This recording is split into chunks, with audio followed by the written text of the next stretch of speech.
This is the pre-production diary for the Knock Knock podcast. My name is Jason B. Jones. Diary entry 01.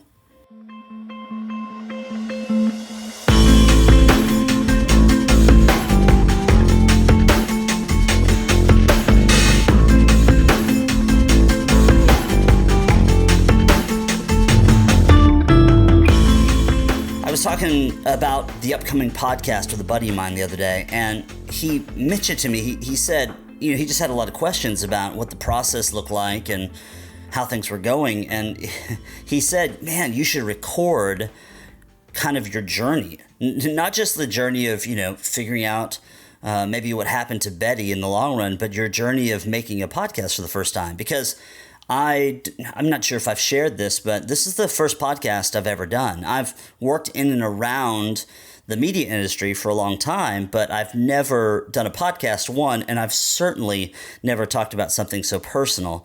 And so I wanted to start something that I'm calling the pre-production diary, where once a week I just get on the mic, stream of consciousness, just start to talk about what's going on as I get ready for our full episodes in September. So this is the first one, and I just wanted to talk a little bit about why I'm doing this. Like, why would I start a podcast about something that is so painful and so raw? And the best way I could describe it is when I was 10 years old, I was introduced to evil. My parents had to tell me that my grandmother was gruesomely murdered. We lived in Houston at the time, and my grandmother lived in Starkville. Now, let me just go ahead and sort of make this clear from a family tree perspective. My biological grandmother on my father's side committed suicide before I was born.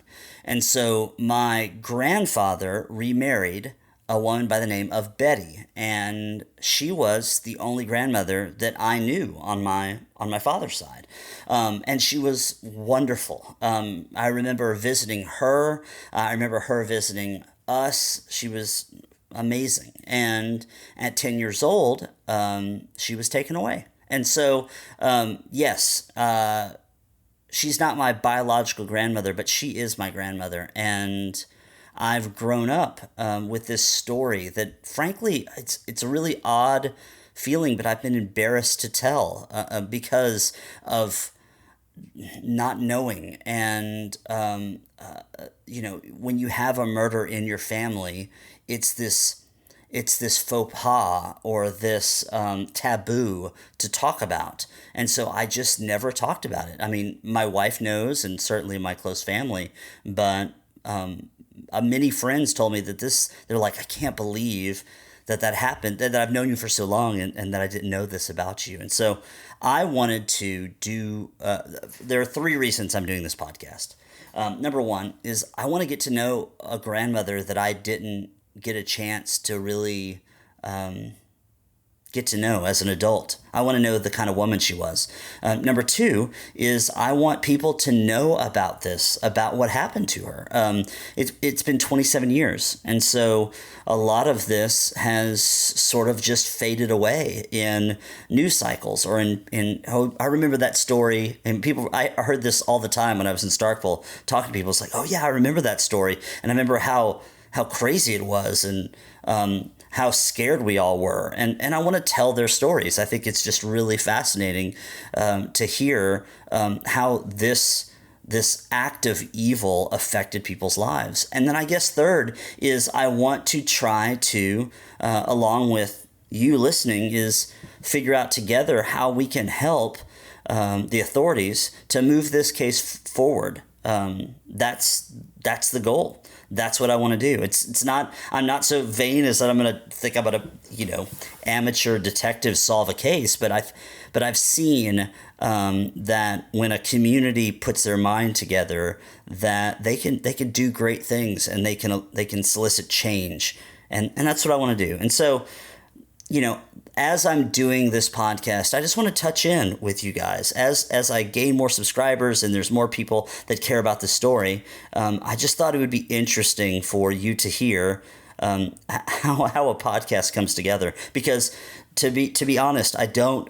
I said that I don't know if I should say this so often, but I don't really know what I'm doing. I'm in my career, I've learned to be a storyteller, and I've learned how to deliver information in a way that's compelling to people. But as far as telling a story that is so personal in nature, or making it episodic, or rolling it out so that people care and that people will notice and people will pay attention, I'm doing this for the first time. And so I think that's really fascinating that you guys are going to be able to be on this journey with me as I learn daily. And I've got a great team around me that's going to help me when I fall down and when I don't know what I'm doing. And I hope that you as a community will help me as well. I know there are investigators and lawyers and people with skills and resources that I'm not even aware of yet.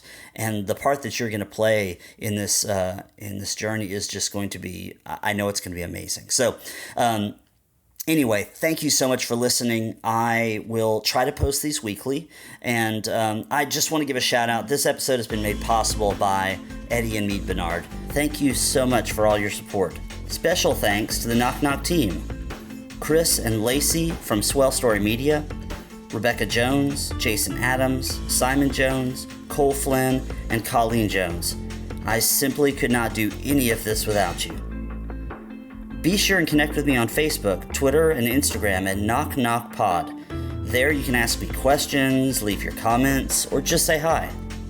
Also, make sure and share our website, knockknockpodcast.com, with your friends and family. Full episodes will launch in September, and we'll be back soon with a new pre-production diary entry. Thanks again for subscribing to the Knock Knock Podcast.